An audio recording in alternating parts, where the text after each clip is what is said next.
사실 오늘이 신년 첫 주거든요.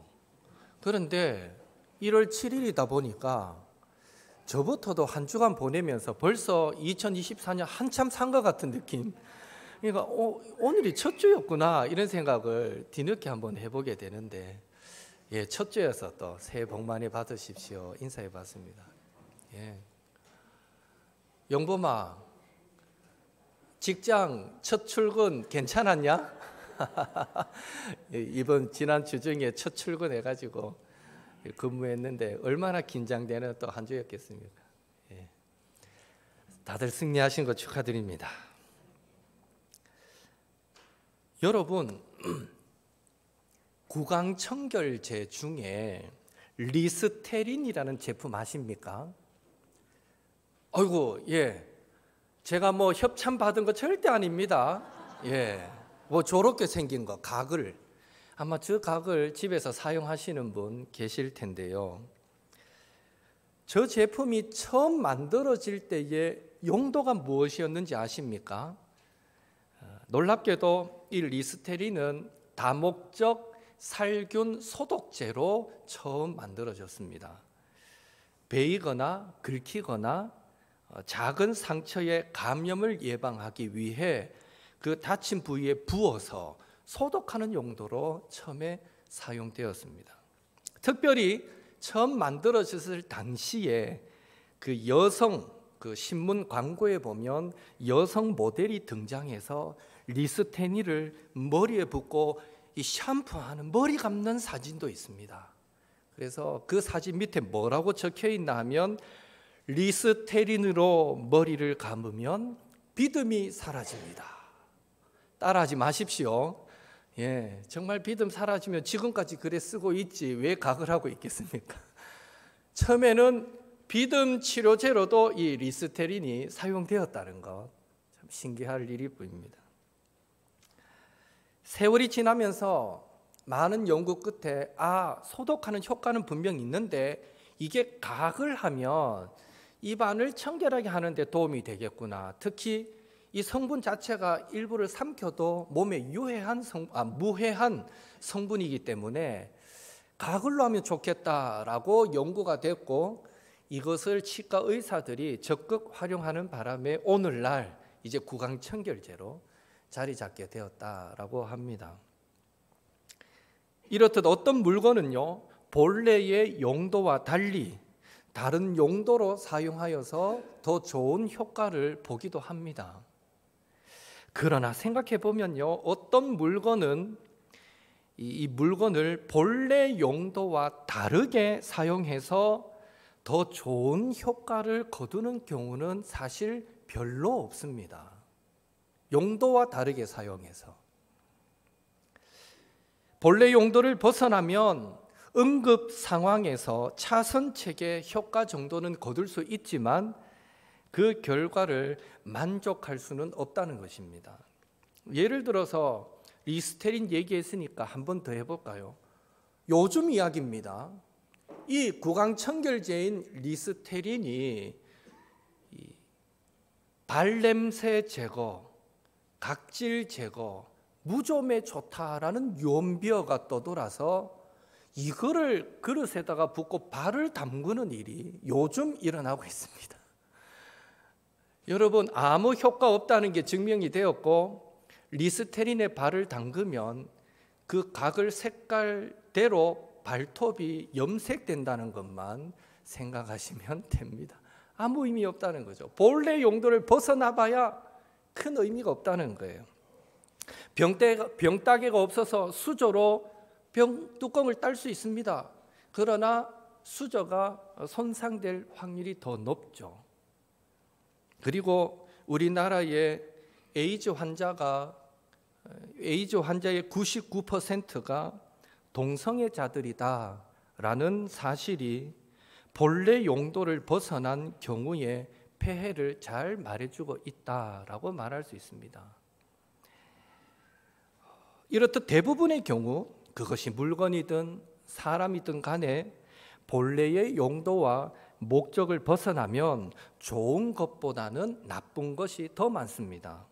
무엇이든지 본래 용도와 목적에 맞게 사용할 때 사실 최적의 효과를 거두게 되는 것이죠.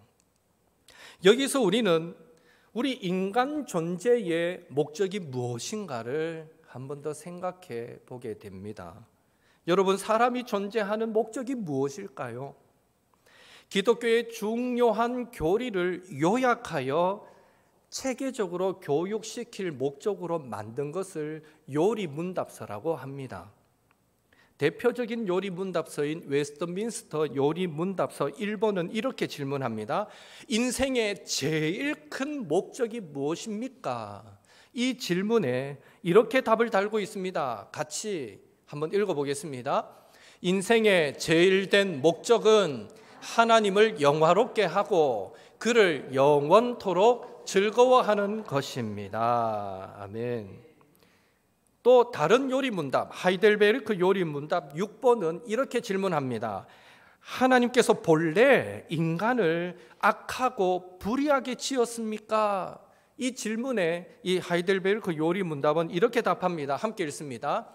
아닙니다. 하나님은 인간을 선하게 자신의 형상대로, 다시 말하면 참된 의와 거룩함으로 창조하셨습니다. 그리하여 그들이 창조주 하나님을 바르게 알고 온 마음을 다하여 사랑하며 하나님의 영광과 존귀를 위해 그분과 함께 영원히 행복하게 살도록 하셨습니다. 어떻습니까? 저와 여러분은 하나님께서 우리를 창조하신 본래의 목적대로 잘 살아가고 있는지요? 바라기는 이 땅에서 계속되는 우리의 삶이 하나님이 저와 여러분을 창조하신 그 본래의 목적대로 나 중심이 아니라 하나님 중심으로 이루어지고 의롭고, 즉 올바르고 세상과 구별되는 거룩함으로 하나님의 이름을 높여드리고 또 전지전능하신 하나님이 나의 하나님이신 그것으로 즐거워하고 행복해하는 삶이 될 수 있기를 예수님의 이름으로 축원합니다. 오늘 본문은 예수님께서 가나 혼인 잔치에서 물로 포도주를 만드신 사건을 기록하고 있습니다. 이 본문을 통해서 우리는요, 사람은 너무나 자주 자신이 존재해야 하는, 자신이 살아가야 하는 그 이유를 혼동하거나 잃어버리는 것과는 달리 예수님은 이 땅에 계실 때 예수님이 이 땅에 존재하셔야 했던 그 이유와 목적을 분명하게 아셨다라는 것을 잘 보여주는 사건입니다. 예수님은 빌립을 제자로 부르시고 나다나엘과 대화를 나누신 후에 3일째 되던 날에 제자들과 함께 갈릴리 가나에서 열린 결혼식에 참석하게 됩니다. 당시의 결혼은 한 개인 가문을 넘어서 마을 전체의 잔치였습니다. 그래서 그 결혼식에 예수님과 그의 제자들 그리고 예수님의 어머니였던 마리아도 초청받게 되었던 것이죠. 그런데 문제가 생겼습니다. 결혼식에 포도주가 그만 다 떨어져 버렸습니다. 당시의 결혼 예식은 보통 일주일간 지속되었습니다. 일주일 동안 먹고 놀고 결혼식 자주 하면 안 되겠다, 맞지요? 예, 마을 사람들끼리 서로 합의해서 한 달에 한 번 이상은 하지 말자, 이래야 일이 되지. 결혼식 자주 했다가 큰일 나겠습니다. 하여튼 결혼식을 하면 그 당시는 일주일 동안 함께 먹고 마시고 즐기고 축하해 주었습니다. 그 기간에 음식과 술이 부족하게 되는 것은 초대받은 하객들에게 상당한 결례를 행하게 되는 일이었습니다. 그래서 혼주들은 결혼식을 준비할 때에 넉넉하게 음식과 포도주를 준비하게 되는 것입니다. 결혼식이 진행되고 어느 정도의 기간이 지났을까요? 그만 준비해 두었던 포도주가 다 떨어지고 말았습니다. 준비가 좀 부족했든지 아니면 예상 밖으로 너무 손님들이 많이 찾아왔든지 분명 둘 중에 하나일 것입니다. 이유야 어찌되었든지 간에 포도주는 떨어졌고 혼주 입장에서는 낭패도 이런 낭패가 없게 된 것입니다. 이거 자칫하다가 잘못하다가는 이런 우사가 어디 있느냐 하는 일이 지금 생기게 된 것이죠. 그런데 이상한 것은 오늘 성경 본문을 우리가 읽어봐서 알지만 자세히 보면 이 결혼잔치에 포도주가 떨어진 이 다급한 상황에서도 어디서도 혼주들의 움직임을 찾아볼 수 없다는 것입니다. 오히려 이 문제 해결을 위해 발벗고 나선 사람은 예수님의 어머니 마리아였습니다. 그런 의미에서 마리아가 지금 포도주가 다 떨어졌다는 사실도 알고 있고 또 그 문제 해결을 위해서 지금 발벗고 나서고 있다라는 점에서 마리아는 단순한 하객이 아니라 어떤 형태로든지 신랑 측과 아주 친밀한 관계에 있던 사람이었다라는 것을 알 수 있습니다. 이는 가나 혼인잔치가 예수님과도 전혀 무관하지 않은 결혼식이었다라는 의미가 될 것입니다. 그래서일까요? 포도주가 떨어진 상황에서 마리아는 예수님께 저들에게 포도주가 없다라고 담담히 말합니다. 여러분, 마리아는 예수님께 무엇을 기대했을까요? 무엇을 기대하며 그 말을 했을까요? 확실히는 알 수 없지만 예수님의 대답은 마리아가 예수님의 초자연적인 능력을 기대하고 이미 알고 있었음을 전제하고 있습니다. 4절 말씀 같이 읽겠습니다. 예수께서 이르시되 여자여 나와 무슨 상관이 있나이까 내 때가 아직 이르지 아니하였나이다. 예수님의 대답은 오늘날 우리에게는 어머님의 말씀을 무시하는 무례한 말로 혹 들릴 수 있지만 1세기 유대인들에게는 그 말은 결코 무례한 말이 아니었습니다. 자주 쓰는 표현은 아니지만 어머니를 향해 여자여 했던 것은 또한 존중의 일종의 표현이었다라는 정도만 이해하시면 됩니다. 예수님의 말씀은 그저 솔직한 대답으로 아직은 제가 하나님의 아들이라는 정체를 드러낼 때가 아닙니다 라고 지금 말씀하고 있는 것입니다. 예수님이 성령으로 잉태되셔서 동정녀에게 탄생하셨다라는 사실, 그리고 그분이 하나님의 아들이시다라는 것을 아는 사람이 있다면 그 사람은 예수님의 어머니 마리아입니다. 그리고 예수님의 권능과 자기 백성을 저희 죄에서 구원할 자라는 예수님의 사명을 아는 사람이 있다면 그 사람도 마리아입니다. 백성의 어려움을 외면하지 않으시는 그 예수님의 성품을 잘 아는 사람이 있다면 그거 역시 마리아입니다.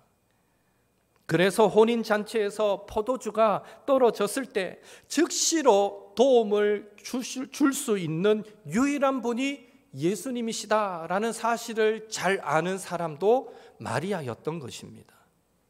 이렇듯 마리아는 예수님이야말로 부족함을 즉시 채워주실 수 있는 유일한 분이심을 잘 알았기에 포도주가 떨어졌을 때 그 상황을 있는 그대로 예수님께 보고했던 것입니다. 저들에게 포도주가 없다.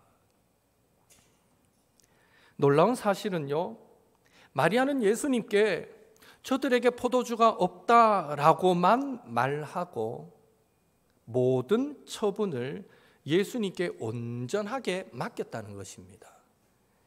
마리아는 예수님께 돈을 주면서 포도주를 빨리 사오라고, 어떻게든 구해오라고 그렇게 굳이 요청하지 않았습니다.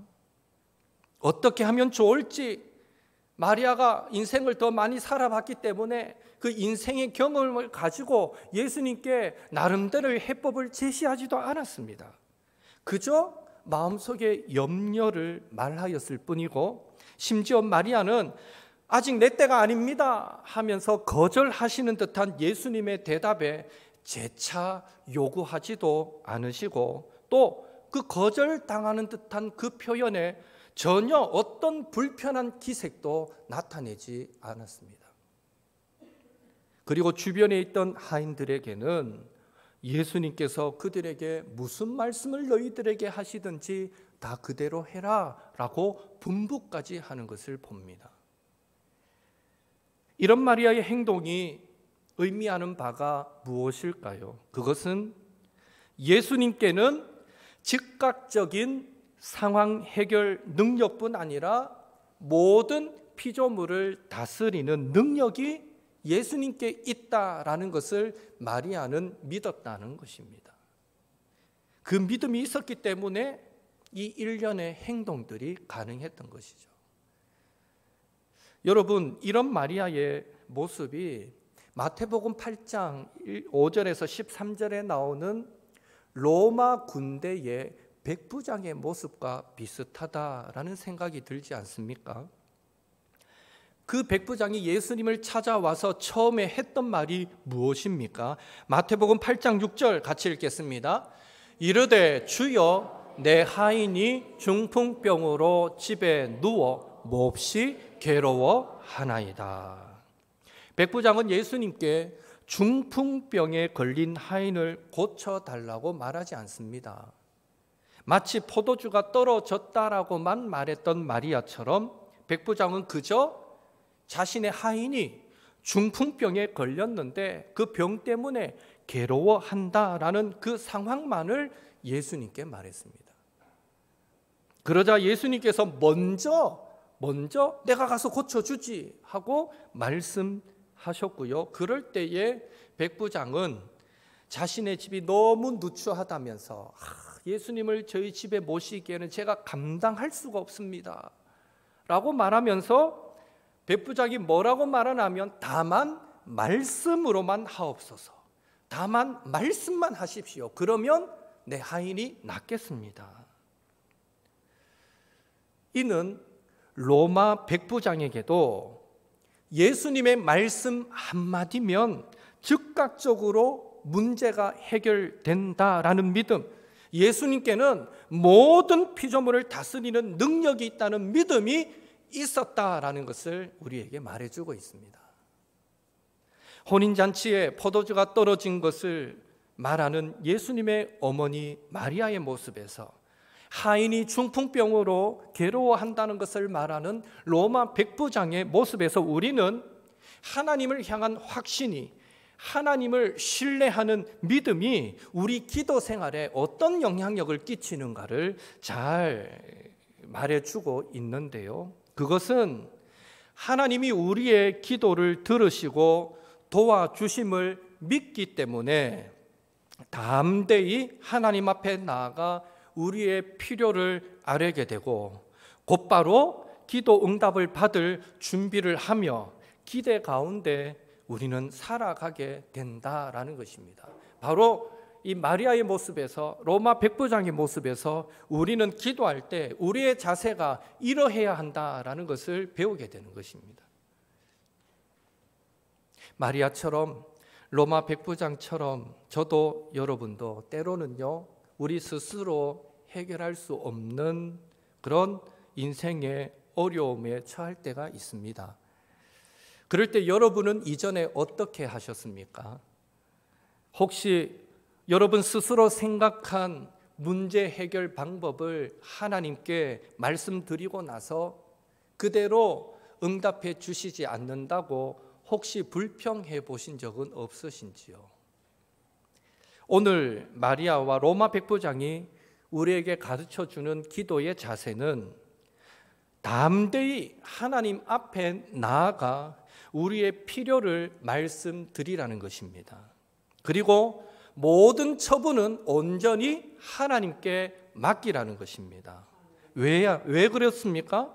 기도의 응답은 우리가 어떤 응답받을 만한 조건을 갖춘 사람이거나 우리가 어떤 착한 행실이 있기 때문이 아니라 근본적으로 기도의 응답은 하나님의 은혜에 달려있기 때문입니다. 다시 말해 하나님의 은혜가 고난 중에 있는 우리를 긍휼히 여기게 만들고 하나님의 은혜가 때를 따라 돕는 손길로 우리에게 역사하도록 만들기 때문입니다. 그래서 바울은 이렇게 고백했습니다. 히브리서 4장 16절 같이 읽습니다. 그러므로 우리는 긍휼하심을 받고 때를 따라 돕는 은혜를 얻기 위하여 은혜의 보좌 앞에 담대히 나아갈 것이니라. 아멘. 여러분, 오늘 본문에서 정말 놀라운 사실이 하나 있는데요. 예수님의 어머니 마리아가 하인들에게 예수님께서 무슨 말씀을 하시든지 다 그대로 해라 라고 말한 다음부터는 더 이상 마리아가 등장하지 않는다는 것입니다. 이는 마리아가 예수님을 쫓아다니면서 혼인잔치집에 포도주가 떨어진 문제를 빨리 해결하나 안 하나 지켜보고 막 닥달하지 않았다라는 것을 말해줍니다.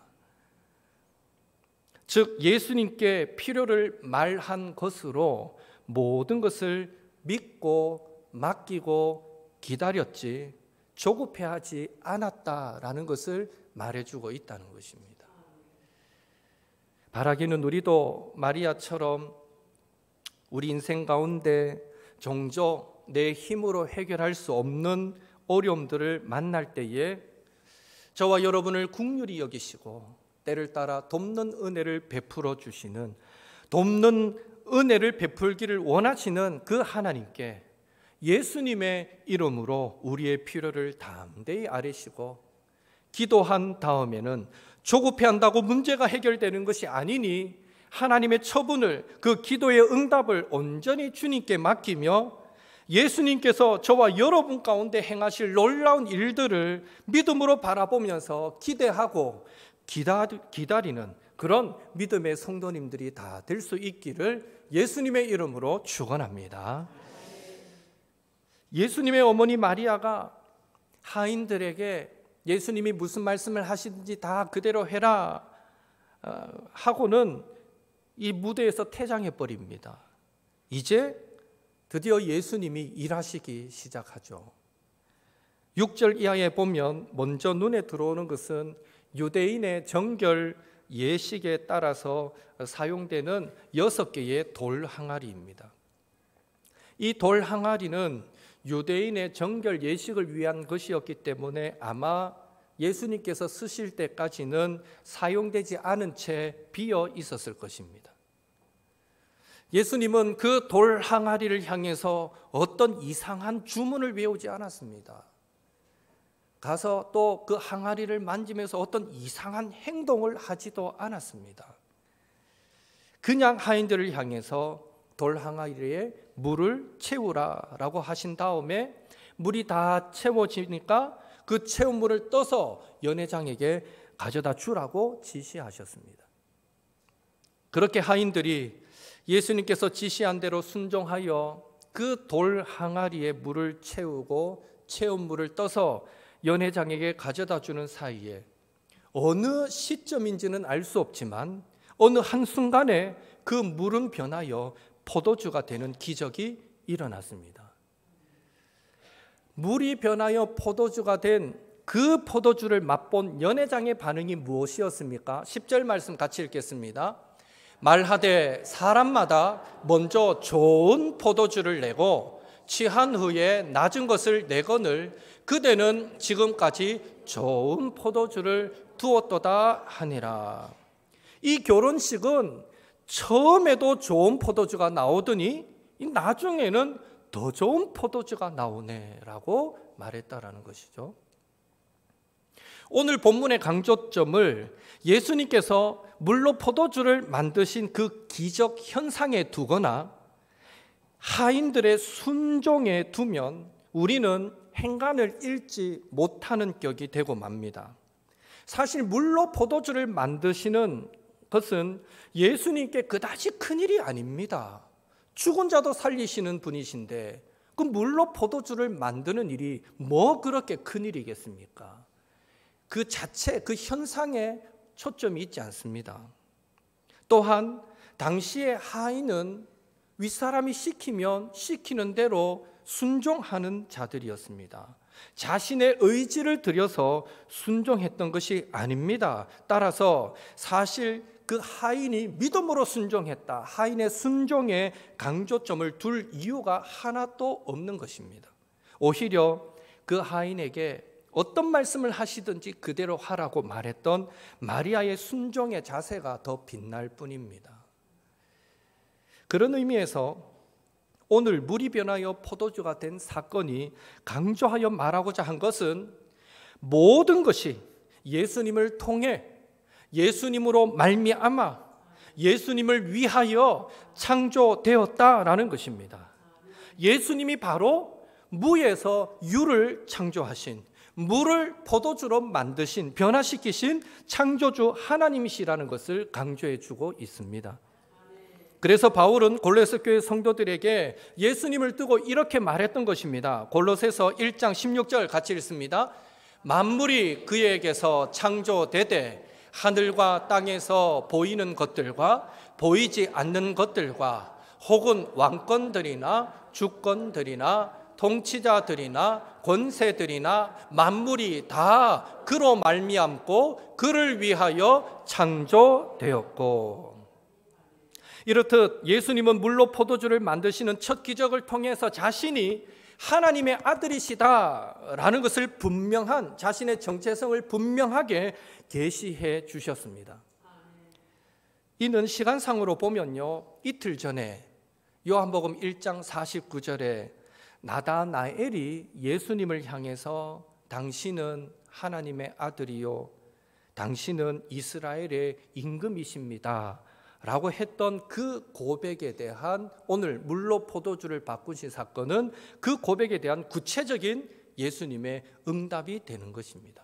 나다나엘은 입술로 고백했지만 예수님은 보란듯이 물로 포도주를 만드심으로 본인이 그리스도요 하나님이심을 나타내 보여주셨던 것입니다. 또한 우리가 한 가지 더 주목해야 할 것은 예수님께서 물로 포도주를 만드신 사건이 낳은 결과입니다. 어떤 결과를 낳았습니까? 11절 같이 읽습니다. 예수께서 이 첫 표적을 갈릴리 가나에서 행하여 그의 영광을 나타내심에 제자들이 그를 믿으니라. 아멘. 예수님께서 물로 포도주를 만드신 사건은 바로 자기 영광을, 더 나아가 궁극적으로는요 하나님의 영광을 드러내시고 제자들의 믿음을 굳게 만드는 결과를 낳았다는 것입니다. 다시 말해 예수님께서 물로 포도주를 만드신 사건이 강조하고 있는 것은 예수님께서 그 일로 하나님의 영광을 나타내셨다라는 것이고, 하나님의 영광을 나타내실 때에 많은 사람들의 믿음이 더 굳건해질 수 있었다라는 것입니다. 그런 의미에서 예수님께서 하나님의 영광을 드러내는, 가장 극명하게 드러낸 사건이 무엇일까요? 그것은 바로 십자가입니다. 왜냐하면 예수님은 그 십자가 사건으로 모든 믿는 자들의 구원을 가능하게 만들었기 때문입니다. 결국 예수님의 탄생도, 또 죽은 자를 살리시고 병든 자를 고치시고 귀신을 쫓아내시고 떡 5개 물고기 2마리로 5,000명을 먹이시고 물 위를 걸으시고, 이 많은 기적들도, 십자가도, 부활도, 승천도 모두 하나님의 영광을 드러내기 위함이었고, 하나님의 영광을 나타내시는 모든 곳에서 예수님은 더 많은 사람들의 믿음을 굳건하게 하여 구원 얻도록 만드셨던 것입니다. 여러분, 부활하신 예수님께서 디베랴 호숫가에서 제자들을 만나 주실 때 어떤 일이 있었습니까? 제자들이 밤새 그물을 내렸지만 물고기를 한 마리도 잡지 못했습니다. 그럴 때 예수님이 그 제자들에게 배 오른편에 그물을 던져봐라, 그러면 물고기를 잡을 것이다 했을 때에 순종하여 그물을 내렸더니 그물이 찢어질 정도로 고기를 잡게 됩니다. 그때 그 고기를 잡은 그 순간에 성경 표현대로 예수님께서 사랑하시는 그 제자 했지만 그 제자 이름은 요한입니다. 요한이 뭐라고 외칩니까? 그 순간에 주님이시다. 이전 성경은 주시다. 개역개정은 주님이시다라고 외칩니다. 예수님께서 기적을 베푸시는 그 현장에 예수님은 나의 주, 나의 하나님이십니다 라는 아름다운 믿음의 고백이 넘쳐났던 것입니다. 이렇듯 예수님께서 행하시는 모든 일은 궁극적으로 하나님의 영광을 드러내시기 위함이었습니다. 그리고 더불어서 자기 백성의 믿음을 굳건하게 세워가기 위함이었던 것입니다. 오늘 우리가 믿는 예수님은 하나님의 아들이시고 독생자이시고 그리스도이시고 구원자이십니다. 그 예수님은 오늘도 믿고 순종하는 저와 여러분을 통해서 하나님의 영광을 드러내시고 더 많은 사람이 구원 얻는 믿음을 얻기를 원하십니다. 그 놀랍고 은혜로운 일에 저와 여러분의 믿음의 순종이 아름답게 쓰임받게 되기를 예수님의 이름으로 축원합니다. 더불어서 우리가 믿음으로 주님의 말씀에 순종하는 자리마다 물이 변하여 포도주가 되듯이 하나님께서 베푸시는 놀라운 기적도 경험하시는 우리 옥토의 모든 성도님들 되시기를 예수님의 이름으로 축복합니다. 우리 함께 기도하겠습니다. 나는